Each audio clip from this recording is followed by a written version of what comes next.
Good morning बच्चों।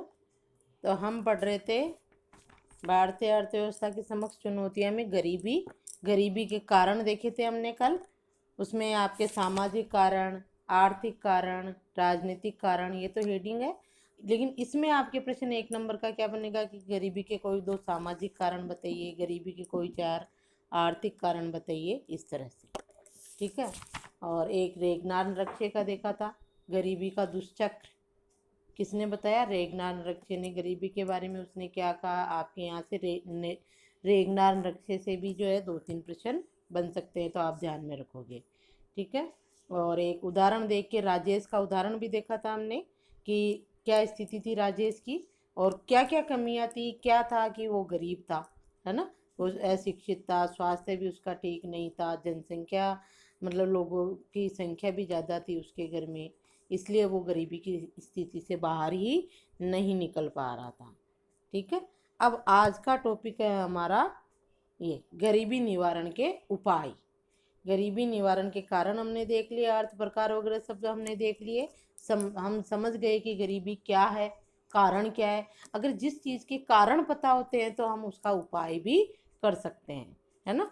तो गरीबी निवारण के उपाय देखो आप कि हमारे देश से गरीबी कैसे दूर हो सकती है। उसमें पहला ही उपाय है शिक्षा तथा स्वास्थ्य सेवाओं का प्रसार। जैसे आपके 1 नंबर का प्रश्न ये आता है ना कि गरीबी निवारण के कोई 2 उपाय बताइए, तो सिर्फ आप पॉइंट पॉइंट लिख सकते हो कि शिक्षा और स्वास्थ्य सेवाओं में प्रसार द्वारा, रोजगार के अवसरों में वृद्धि करके हम गरीबी का निवारण कर सकते हैं। सामाजिक कुप्रथाएं, हमने देखा था ना सामाजिक कारण में कि कुप्रथाएं, जन्म, विवाह, मृत्यु के समय जो हमारी परंपराएं हैं उनको निभाने में भी व्यक्ति जो है कर्ज में डूब जाता है, तो उनको हम समाप्त कर दें। इस तरह से जनसंख्या नियंत्रण, अन्य में देखा था हमने कि हमारी जनसंख्या ज़्यादा है, राजेश के उदाहरण में भी देखा था। तो उपाय क्या है कि जनसंख्या पर नियंत्रण किया जाए। तीसरा, राजनीतिक कारण में हमने देखा था कि जो योजनाएं सरकार गरीबों के लिए बनाती है, उनकी गरीबी मिटाने के लिए जो योजनाएं वो चलती है, वो उनका लाभ उन लोगों तक पहुंचता ही नहीं है। ठीक है। तो ये भी उपाय है। उपाय में क्या करना होगा कि राजनीतिक इच्छा शक्ति को दृढ़ करके और जो भी योजनाएं गरीबों के लिए बने वो लक्षित व्यक्तियों तक उनका लाभ पहुंचे। इस तरह से जो है उपाय, हम कारण पता है तो हम उपाय भी कर सकते हैं। राजेश के उदाहरण में हमने देखा कि उसका शिक्षा और स्वास्थ्य, शिक्षा का स्तर बिल्कुल नहीं था उसका, वो पढ़ा लिखा नहीं था, स्वास्थ्य भी उसका कमजोर था, इसलिए वो गरीब था। ये भी उसकी गरीबी का एक कारण था। अगर पढ़ा लिखा होता तो दूसरी जगह कोई और रोजगार कर सकता था सेठ के हटाने पे, लेकिन ऐसा नहीं था क्योंकि वो शिक्षित नहीं था। तो अब उपाय हम बोल सकते हैं कि भाई हम शिक्षा का प्रसार करें, लोगों को अच्छा स्वास्थ्य दें, तो लोग अपने आप ही गरीब नहीं होंगे। यानी कारण से ही उपाय बना सकते हैं हम। हमने ज्योग्राफी में भी पढ़ा था, जैसे सूती वस्त्र उद्योगी की क्या क्या समस्याएं हैं, तो अब समस्याएं हमें पता है तो हम समाधान भी उनका कर सकते हैं। ठीक है। आपको आपकी समस्या है कि आपके कपड़े गंदे हो रहे हैं, तो आपको उपाय भी है, समाधान भी है कि उनको धो लो, गंदे हो रहे तो कपड़ों को धो। ठीक है। भूख लग रही है, आपको समस्या क्या है कि आपको भूख लग रही है, तो उपाय क्या है कि खाना खा लो। इस तरह से हम जो है कारण से ही उपाय बना सकते हैं। जैसे राजेश का बताया मैंने शिक्षा का, तो उसका गरीब होने का एक कारण क्या था? शिक्षित नहीं होना, यानी शिक्षा नहीं मिलना उसको। तो उपाय क्या है कि लोगों को अच्छी शिक्षा दे। आया ना समझ में आप? तो देखो अब आप गरीबी निवारण के उपाय, शिक्षा तथा स्वास्थ्य सेवाओं का प्रसार करके समाज में जो है व्याप्त बुराइयां जो है वो जो है अशिक्षा की ही जड़ है। जो हमारे साथ बुराइयां हैं समाज में वो अशिक्षा के कारण ही, तो हम शिक्षित हो जाएंगे तो बुराइयां भी समाप्त हो जाएगी और गरीबी भी दूर होगी। तो देखो आप, समाज में व्याप्त अधिकांश बुराइयों की जड़ अशिक्षा है। शिक्षा के अभाव में व्यक्ति को अपनी सामर्थ्य तथा उपलब्ध अवसरों का लाभ प्राप्त नहीं होता है। गरीबी की समस्या के उन्मूलन हेतु सभी वर्गों में शिक्षा का प्रसार किए जाने की आवश्यकता है। जैसे नीची जाति के लोग हैं या ऐसे जो लोग अभी तक भी शिक्षा पर कोई ध्यान नहीं देते हैं, तो समाज के सभी वर्गों में शिक्षा का प्रसार किया जाए। जब सब समाज के सभी वर्ग शिक्षित होंगे और अच्छी नौकरी कर रहे होंगे तो वो गरीब भी नहीं रहेंगे। तो ये उपाय है कि समाज के सभी वर्गों में शिक्षा का प्रसार किया जाए। शिक्षा प्राप्ति के फलस्वरूप श्रम की कुशलता तथा उत्पादकता में वृद्धि होती है। अगर जो व्यक्ति शिक्षित है मेहनत तो बिना पढ़ा लिखा भी करता है, ऐसी बात नहीं है, लेकिन जो व्यक्ति जितना अधिक शिक्षित है, कौशल उसको प्राप्त है, वो उतना ही अधिक कमाता है। जैसे आप उदाहरण के तौर पे एक मकान बन रहा है, उसमें एक कारीगर काम कर रहा है और एक मजदूर काम कर रहा है। भाई शिक्षा का हम अपन देखें तो शिक्षा में ये देख लो, आपकी एक स्कूल में एक प्रिंसिपल और एक चपरासी है, तो वो ज़्यादा शिक्षित है। प्रिंसिपल तो वो जो है आर्थिक स्थिति उसकी ज़्यादा अच्छी है, चपरासी कम शिक्षित है, शिक्षा कम है उसकी, तो उसकी आर्थिक स्थिति प्रिंसिपल से कम है। ये उदाहरण हम देख सकते हैं। तो देखो आगे, ये हो गया श्रम की कुशलता, यानी शिक्षा प्राप्ति। जो व्यक्ति को अधिक शिक्षा प्राप्त, जितना अधिक शिक्षित व्यक्ति है, वो जो है श्रम की कुशलता और उत्पादकता में क्या होती है, वृद्धि। जैसे एक प्रिंसिपल और एक चपरासी की हम देख सकते हैं, एक डॉक्टर अच्छा, एक नर्स की हम देख सकते हैं। इस प्रकार स्वास्थ्य सेवाओं के विस्तार द्वारा भी गरीबों की कुशलता एवं योग्यता को बढ़ाकर उत्पादकता को बढ़ाया जा सकता है। शिक्षा तथा स्वास्थ्य सामान्य श्रम को मानव पूंजी में परिवर्तित कर देते हैं। देखो क्या बात है, स्वास्थ्य सेवाओं के विस्तार द्वारा भी गरीबों की कुशलता एवं योग्यता को हम बढ़ा सकते हैं। गरीब व्यक्ति है, उनको पूरा भोजन ही नहीं मिल पा रहा, तो उनका स्वास्थ्य भी ठीक नहीं रहेगा। स्वास्थ्य ही ठीक नहीं रहेगा तो वो काम भी नहीं कर पाएंगे। वो जो है आधी बार काम करेंगे, आधी बार घर पे बैठे रहेंगे, तो वैसे उनकी आर्थिक स्थिति ठीक नहीं रहेगी।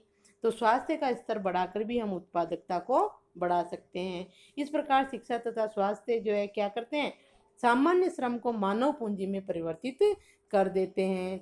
व्यक्ति अगर शिक्षित है और स्वस्थ है तो वो ज़्यादा अच्छी मानव पूंजी है, और वो जो है उसकी आर्थिक स्थिति भी क्या होगी, ज़्यादा अच्छी होगी।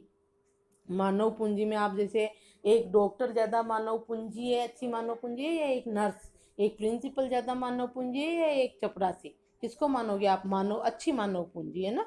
मानव पूंजी प्रिंसिपल ही है, डॉक्टर ही है। क्यों? क्योंकि उनका शिक्षा स्वास्थ्य का स्तर अच्छा है। मानव पूंजी के कारण ही जापान तथा अमेरिका आर्थिक शक्ति बन पाए हैं। अतः सरकार को गरीब वर्गों में शिक्षा का प्रसार एवं स्वास्थ्य सेवाओं का तेजी से विस्तार करना चाहिए। सरकार को जो है गरीब वर्ग जो शिक्षा और स्वास्थ्य से वंचित है, उनको जो है शिक्षा और अच्छा स्वास्थ्य देकर जो है अच्छी मानव पूंजी विकसित करनी चाहिए। मानव संसाधन, मानव भी एक संसाधन है, और जिस मानव पर शिक्षा, स्वास्थ्य, कौशल आदि पर ज़्यादा खर्चा किया जाता है, वो उतना ही ज़्यादा अच्छी मानव पूंजी बनता है। भाई एक डॉक्टर बनाने में उसके घर वालों ने भी कितना खर्चा किया, उसको अच्छी शिक्षा दी, वो तकनीकी दी, तभी बन पाया। तो इस प्रकार वो जो है एक अच्छा मानव संसाधन है। तो हम जो है शिक्षा तथा स्वास्थ्य सेवाओं का प्रसार करके गरीबी का निवारण कर सकते हैं। आपको ये इतना समझने की वजह से नहीं है, आपको तो बस गरीबी निवारण के कोई 2 उपाय लिखिए, तो आपको इन पॉइंट ही लिखना है, और पॉइंट में से अगर कोई प्रश्न बनेगा तो मैं बता दूंगी। आप आगे देखो, दूसरा उपाय है रोजगार के अवसरों में वृद्धि। हमारे यहाँ पर बेरोजगारी है, युवाओं को अपनी योग्यता अनुसार रोजगार नहीं मिलता है, और योग्यता अनुसार उनको वेतन नहीं मिल पाता है, क्योंकि रोजगार के अवसर कम है, इसलिए भी हमारे यहाँ पर गरीबी है। तो देश में रोजगार के अवसरों में वृद्धि करके, और जो युवक योग्य हैं उनको जो है अपनी योग्यता अनुसार काम देकर जो है हम इसको गरीबी को मिटा सकते हैं। देखो, बेरोजगारी तथा गरीबी में गहरा सह संबंध है। हमने राजेश का भी देखा था, क्योंकि वो बेरोजगार गरीब क्यों था, क्योंकि वो क्या हो गया, बेरोजगार हो गया था, सेठ ने उसको निकाल दिया था। तो जहाँ जो बेरोजगार है वो गरीब है, और जो गरीब है वो भी बेरोजगार रह सकता है, क्योंकि मान लो उसके पास आगे पढ़ने के लिए या कोई भी ट्रेनिंग करने के लिए पैसा ही नहीं है, तो उसकी स्थिति वैसे, जैसे पिता है, पिता के पास पैसा नहीं है कि वो अपने बच्चे को अच्छी शिक्षा दे सके, अच्छा पढ़ा लिखा के जो है अच्छा टीचर बना सके, डॉक्टर बना सके। बच्चा योग्य है लेकिन पिता नहीं कर सकता, क्योंकि वो क्या है, गरीब है। अब वो नहीं करेगा, नहीं बनेगा कुछ, तो बच्चा भी गरीब का गरीब ही रह जाएगा।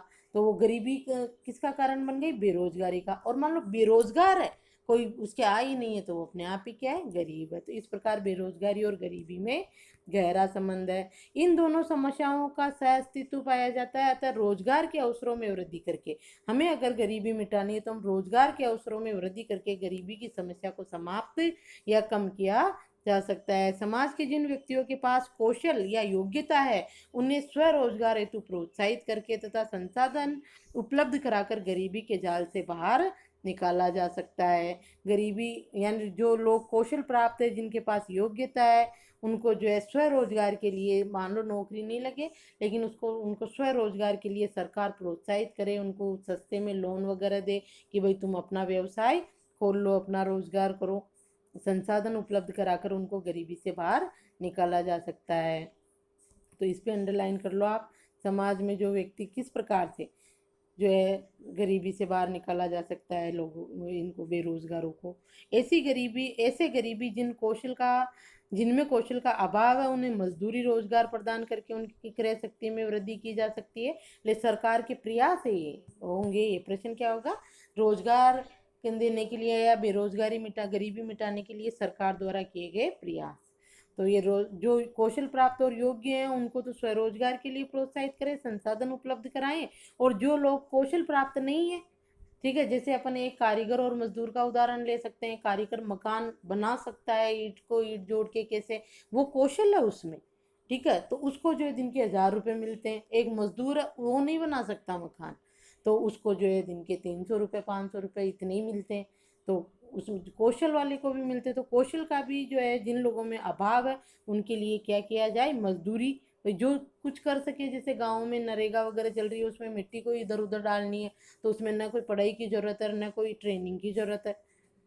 तो ऐसे कार्य भी चलाने चाहिए सरकार को, क्योंकि समाज में सब तरह के लोग हैं, उन्हें मजदूरी रोजगार प्रदान करके उनकी क्रय शक्ति में वृद्धि की जा सकती है। यद्यपि मजदूरी रोजगार एवं स्वरोजगार के अनेक कार्यक्रम वर्तमान तथा पूर्व सरकारों द्वारा चलाए गए हैं, लेकिन ये इतने पर्याप्त नहीं थे कि गरीबी की समस्या का समाधान कर सके। गरीबी निवारण हेतु शिक्षा को अधिक रोजगार परक बनाकर रोजगार के अवसरों का विस्तार करना आवश्यक है। ये सरकार को क्या करना चाहिए, गरीबी निवारण के लिए जो है शिक्षा को अधिक रोजगार परक बनाकर रोजगार के अवसरों में विस्तार करके, यानी पॉइंट ही अपना वो है ना, रोजगार के अवसरों में वृद्धि करके जो है बेरोजगारी को मिटाना चाहिए। बेरोजगारी मिटेगी तो गरीबी अपने आप ही मिट जाएगी, क्योंकि दोनों में संबंध है, ठीक है। तो ये हो गया आपके रोजगार के अवसरों में वृद्धि। तो रोजगार के अवसर किस प्रकार उपलब्ध करा सकती है सरकार, कि कौशल और योग्य व्यक्तियों को तो स्वरोजगार के लिए प्रोत्साहित करे, और जिनमें कौशल का अभाव है उनको मजदूरी रोजगार प्रदान करके उनकी क्रय शक्ति को बढ़ाए। और शिक्षा को क्या बनाए, रोजगार परक शिक्षा का विकास करे। अब आ रही है नई शिक्षा नीति, उसमें यही होगा अगले साल से। अब देखो अगला है सामाजिक कुप्रथाओं पर नियंत्रण की आवश्यकता। हमने सामाजिक कारण देखा था कि हमारे समाज में कई ऐसी कुप्रथाएं हैं कि पैसा न होते हुए भी व्यक्ति को वो करना पड़ता है, वो प्रथाएं निभानी पड़ती है। तो देखो उनको हमें क्या करना चाहिए, समाप्त कर देना चाहिए। भारतीय समाज में व्याप्त कुप्रथाओं ने समाज के विभिन्न वर्गों में व्यक्तियों के लिए अवसरों को सीमित रखा तथा उन्हें लगातार गरीब बनाए रखा। अनेक सामाजिक प्रथाएं जैसे शादी या मृत्यु के समय किया जाने वाला भारी व्यय अनुत्पादक व्यय है। अनुत्पादक व्यय है, कोई उनमें इतना खर्चा कर रहे हैं हम और कोई उत्पादन थोड़ी हो रहा है, उससे हमें कुछ नहीं मिल रहा, ऐसा व्यय है, खर्च है, जिससे गरीब व्यक्ति ऋण जाल में फंस जाता है और वह कभी भी गरीबी के चुंगल से मुक्त नहीं हो पाता है। भारतीय व्यक्ति गरीबी को भाग्य की देन मानकर भी प्रयासहीन हो जाता है। समाज तथा संस्कृति में व्याप्त इन कुप्रथाओं को जब तक दूर नहीं किया जाता तब तक गरीबी निवारण संभव प्रतीत नहीं होता है। और क्या होता है, बेचारा एक बार शादी की, फिर कोई मर गया तो उसका खर्चा किया, फिर कोई बेटा पोता हो गया तो उसका, ऐसे हमारी प्रथाएं हैं, उनको निभाने में ही वो सारे उम्र जो है कमाता और उन्हीं में लगाता रहता है और वो अपनी गरीबी की स्थिति से बाहर निकल ही नहीं पाता। तो हमें इन कुप्रथाओं को समाज से क्या कर देना चाहिए, समाप्त करना चाहिए, तभी गरीबी निवारण संभव हो सकता है। अब किसी ने लड़की की शादी की, उसके पास नहीं है, फिर भी कर्ज ले लेके वो जो है दहेज प्रथा हमारी जैसी कुप्रथा है वो पूरा करने के लिए उसको करना पड़ता है। तो इन बुराइयों को समाज से क्या करना चाहिए, दूर करना चाहिए। जनसंख्या पर नियंत्रण देख लो अगला, ये भी जो है गरीबी का एक मुख्य कारण है कि हमारे यहाँ पर जनसंख्या ज़्यादा है, इसलिए न तो आप बच्चों को अच्छी शिक्षा दे सकते हैं, न अच्छा स्वास्थ्य उपलब्ध करवा सकते हैं गरीब लोग, इसलिए गरीबी पर भी जो है नियंत्रण किया जाना चाहिए। और तेज जनसंख्या वृद्धि गरीबी का एक मुख्य कारण होती है, सभी में कमी आ जाती है, न अच्छी शिक्षा दे सकते हैं, न स्वास्थ्य दे सकते हैं, इतनी जनसंख्या को सरकार रोजगार भी नहीं दे सकती है, तो वो गरीब के गरीब ही बने रहते हैं। तो जनसंख्या नियंत्रण देखो, भारत विश्व का दूसरा सर्वाधिक जनसंख्या वाला देश है। स्वतंत्रता के पश्चात स्वास्थ्य सेवाओं के प्रसार ने मृत्यु दर में तेजी से कमी की, लेकिन जन्म दर में अपेक्षित सुधार नहीं हुआ। जन्म दर तथा मृत्यु दर के मध्य अंतर बढ़ने के कारण भारत की जनसंख्या तेजी से बढ़ गई। स्वास्थ्य सेवाओं में वृद्धि हुई, जिससे जो जन्म मृत्यु दर तो कम हो गई, लेकिन जन्म दर पर इतना नियंत्रण नहीं हो पाया, इसलिए जनसंख्या में वृद्धि हो गई। इस तेज वृद्धि के कारण गरीबों की जो थोड़ी बहुत संपदाएं हैं उनका तेजी से विभाजन होता है तथा गरीब व्यक्ति अधिकाधिक गरीब हो जाता है। अब एक पिता है मान लो, और उनके वो ही गरीब है, एक पिता ही गरीब है, उसके पास 10-20 बीघा जमीन है, फिर वो गरीब है, उसके 4 बेटे हो गए मान लो, तो वो 10-20 बीघा 2-2 बीघा में हो गई वो, तो वो बेटे और उससे भी ज्यादा गरीब हो गए। तो देखो आगे, कारण गरीबों की जो थोड़ी बहुत संपदा है उनका क्या तेजी से विभाजन हो जाता है। जैसे एक पिता गरीब और उसके 4 बेटे हैं, तो उसका विभाजन हो गया जो है संपदा उसका ही, तो वो और ज्यादा गरीब हो जाते हैं, अधिकाधिक गरीब हो जाता है। बच्चों की संख्या अधिक होने के कारण गरीब परिवार उनके लिए शिक्षा तथा स्वास्थ्य में भी निवेश नहीं कर पाता है। अतः गरीबी निवारण हेतु जनसंख्या वृद्धि दर पर नियंत्रण लगाया जाना आवश्यक है। ठीक है, आगे देखो, लक्षित व्यक्तियों या समूह तक लाभ को पहुंचाना, ये जो राजनीतिक कारण है वो है कि जो सरकार द्वारा योजनाएं गरीबों के लिए बनाई जाती है उनका जो है लाभ वो ले ही नहीं पाते हैं। तो देखो, गरीबी निवारण हेतु अनेक महत्वाकांक्षी योजनाएं एवं कार्यक्रम चलाए गए हैं, लेकिन इन कार्यक्रमों में उनके अनेक रिसाव थे। रिसाव हमने कल पढ़ा था कि आगे से पैसा आता है तो बड़े बड़े लोगों के पास से जब तक व्यक्तियों के पास पहुंचता है जिनके लिए आया वहां तक, तो वो रिसाव खत्म ही हो जाता है। जैसे पानी का एक गिलास ऊपर डाले अपन, और फिर वो रिश्ता रिश्ता रिश्ता धीरे आयर आयर ना आए जमीन तक, इस तरह अनेक रिसाव थे जिससे इनके अपेक्षित परिणाम नहीं मिले। इन रिसावों के कारण गरीबों हेतु आवंटित संसाधनों का एक बड़ा हिस्सा गैर गरीबों को आवंटन हो जाता है। आप देखते होंगे बीपीएल कार्ड, जो बीपीएल नहीं है वही बनवा रखे हैं, वो उनका लाभ ले रहे हैं, जो वास्तव में बीपीएल है उनको उसका लाभ ही नहीं मिल पा रहा है। अभी कोरोना में आपने देखा होगा, जैसे सरकार ने खाने पीने की व्यवस्था की, तो लोगों ने जो जिनकी जरूरत नहीं है उन्होंने ले लेके घर भर लिए, 2-2 3-3 महीने का स्टॉक कर लिया, और कई लोग ऐसे हैं जिनको बेचारों को शाम को ही खाने को नहीं था। तो ये इस तरह की नीतियां जो है हमारे, थोड़ा ये रिसाव वाला सिस्टम सही नहीं है, और ये नीतियां दृढ़ता से लागू नहीं होती है, इसलिए जिसके लिए जो योजना चलाई जाती है या जो चीज़ सरकार से आती है वो उस तक पहुंचती ही नहीं है। तो देखो, यदि सरकार गरीबी निवारण हेतु गंभीर है तो उसे ये सुनिश्चित करना होगा कि योजनाओं का लाभ गरीबों तक पहुंचे। और ये उपाय ये है कि अगर सरकार जो है गरीबी मिटाना चाहती है, तो सरकार की जो भी योजनाएं गरीबों के लिए बनती है वो दृढ़ता से लागू हो, और उन लक्षित व्यक्तियों तक या उस समूह तक वो योजना पहुंचे, उनका लाभ वो ही ले, कोई और ना ले बीच में। ठीक है, तब गरीबी समाप्त हो सकती है। आगे समझ में, गरीबी निवारण है तो कोई 4 उपाय बताइए, तो पॉइंट पॉइंट लिखना है। इसमें से इनको समझ लो, कैसे शिक्षा और स्वास्थ्य में सुधार करके कैसे गरीबी को मिटाया जा सकता है, तो उसका वर्णन लिखो। रोजगार में अवसर ऐसे भी आ सकता है, रोजगार के अवसरों में वृद्धि करके गरीबी को कैसे कम किया जा सकता है, तो आप लिखो कि रोजगार के अवसरों में वृद्धि होने से जो है व्यक्ति बेरोजगार नहीं रहेगा, उसकी आर्थिक स्थिति अच्छी होगी, तो अपने आप ही गरीबी मिट जाएगी। इस तरह से तो किसी का भी वर्णन भी आपको थोड़ा याद रखना है। अब देखो, गरीबी निवारण हेतु अपनाए गए उपाय, और कौन कौन से उपाय है गरीबी निवारण हेतु, ये भी उपाय थे वैसे गरीबी निवारण के उपाय। देखो, 1970 के दशक से पहले सरकार द्वारा गरीबी निवारण हेतु सार्थक प्रयास नहीं किए गए थे। हमारा देश 15 अगस्त 1947 तक को आज़ाद हुआ, लेकिन 1970 तक कोई ज़्यादा ध्यान नहीं दिया गया था किसमें, गरीबी निवारण में। हमने पढ़ा ना, 5वीं पंचवर्षीय योजना जो थी उसमें जो है गरीबी हटाओ नारा दिया गया था। 1974 में बनी थी वो योजना। ठीक है, तो 1970 तक कोई ध्यान नहीं दिया गया था। 5वीं पंचवर्षीय योजना जो आपके 1974 से 1979 तक थी, उसमें जो है गरीबी हटाओ का नारा दिया गया था। सरकार को ये विश्वास था कि आर्थिक प्रगति के प्रभाव समाज के कमजोर वर्ग तक धीरे धीरे पहुंच जाएंगे और गरीबी की समस्या का समाधान आर्थिक विकास के साथ साथ स्वतः ही हो जाएगा। ऐसा किसको विश्वास था? सरकार का, कि आर्थिक, हमारी आज़ाद हुई जब हमारी आर्थिक, पूरे देश की आर्थिक स्थिति खराब थी, तो देश की आर्थिक स्थिति को सुधारने में लगे थे ना, तो वो तो हमारे देश के लोगों को और सरकार को ये विश्वास था कि जैसे जैसे देश की आर्थिक स्थिति सुधरेगी, लोगों की आर्थिक स्थिति भी सुधर जाएगी। इसलिए जो है उन्होंने 1970 तक और पर्टिकुलर ध्यान गरीबी पर नहीं दिया। तो बाद में ये स्वीकार किया, जब देश की आर्थिक स्थिति तो सुधरने लगी लेकिन गरीबों की स्थिति में कोई सुधार नहीं हुआ, तो बाद में इस पर ध्यान दिया गया।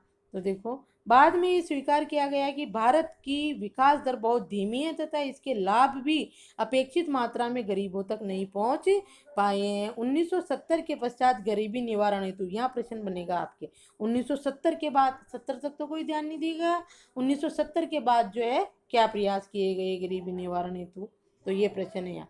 1970 के पश्चात गरीबी निवारण हेतु भारत में एक नई बहुआयामी नीति अपनाई गई। मजदूरी, रोजगार एवं स्वरोजगार के अनेक कार्यक्रम चलाए गए तथा रोजगार प्रदान करके गरीबी की समस्या को समाप्त करने का प्रयत्न किया गया। तो ये आप ध्यान रखोगे, यहाँ से प्रश्न बनेगा आपके 1970। और पंचवर्षीय योजना कौन सी? पांचवी पंचवर्षीय। 1970 के बाद जब 1974 में पांचवी पंचवर्षीय योजना बनी, तब गरीबी निवारण पर जो है ध्यान केंद्रित किया गया सरकार का। सरकार ने पहले सोचा कि जैसे देश की आर्थिक स्थिति सुधरेगी तो गरीबी भी कम हो जाएगी, लेकिन ऐसा नहीं हुआ। तब 1970 में क्या प्रयास किए गए, ये प्रश्न बनेगा कि 1970 के पश्चात गरीबी निवारण हेतु सरकार द्वारा क्या प्रयास किए गए। तो यह होएगा कि भारत में नई बहुआयामी नीति अपनाई गई, मजदूरी, रोजगार एवं स्वरोजगार के अनेक कार्यक्रम चलाए गए, रोजगार प्रदान करके जो है गरीबी की समस्या को समाप्त करने का प्रयत्न किया गया। ये नंबर से लिखना आप पॉइंटों में, एक नंबर ये हो जाएगा मजदूरी, एक नंबर तो ये गरीबी नहीं, भारत में ये एक, भारत में बहुआयामी नीति बनाई गई, ये 2 और ये 3 रोजगार वाला। ठीक है, 3 पॉइंट लिख लेना। गरीबी उन्मूलन के लिए सरकार ने गरीबी रेखा से नीचे यानी बीपीएल, बताया ना, बीपीएल, बिलो पॉवर्टी लाइन, जीवन व्यापन करने वाले परिवारों की पहचान करके उन्हें जीवन निर्वाह हेतु तो आवश्यक वस्तुएं एवं सेवाएं कम कीमत पर या मुफ्त में उपलब्ध करवाने की नीति भी अपनाई। सरकार द्वारा किए गए इन नीतिगत उपायों से गरीबी में कमी तो आई, लेकिन गरीबी में ये कमी संतोषजनक नहीं थी। अब सरकार ने जो है एक बीपीएल लाइन बना दी, तो और बीपीएल रेखा से नीचे जीवन यापन करने वालों की सूची बनाई गई और उनको जो है जीवन निर्वाह की आवश्यक वस्तुएं हैं ना, रोटी, कपड़ा, मकान भी बनवाए सरकार ने कई गरीब लोगों के। शिक्षा, स्वास्थ्य, शिक्षा के लिए जो निःशुल्क शिक्षा चालू की 14 वर्ष तक के बच्चों के लिए। स्वास्थ्य के लिए मुख्यमंत्री निःशुल्क दवा योजना चलाई। ये सारी योजनाएं इन गरीबों के लिए चलाई गई थी और इनको या तो बिल्कुल सस्ती कीमत में आते हैं राशन की दुकान पे, 2 रुपये किलो गेहूँ, 3 रुपये किलो चावल, इस तरह की जो है वस्तुएं उनको मुफ्त में या बहुत सस्ती कीमत में उपलब्ध करवाने की सरकार द्वारा व्यवस्था की गई। ठीक है, तो ये 1970 बाद के प्रयास है सारे। सरकार द्वारा जो किए गए इन प्रयासों से जो है नीतिगत उपायों से गरीबी में कमी तो आई। ये जो प्रयास किए ना 1970 के बाद, इसमें से गरीबी में कमी तो आई, लेकिन फिर भी ये स्थिति हमारी संतोषजनक नहीं है। हमें और प्रयास करने हैं कि भारत से गरीबी दूर हो जाए। ठीक है, तो ये गरीबी टॉपिक भी हमारा पूरा हुआ। अब आगे हम पढ़ेंगे तीसरी चुनौती भारतीय अर्थव्यवस्था के समक्ष, जो क्या है, बेरोजगारी।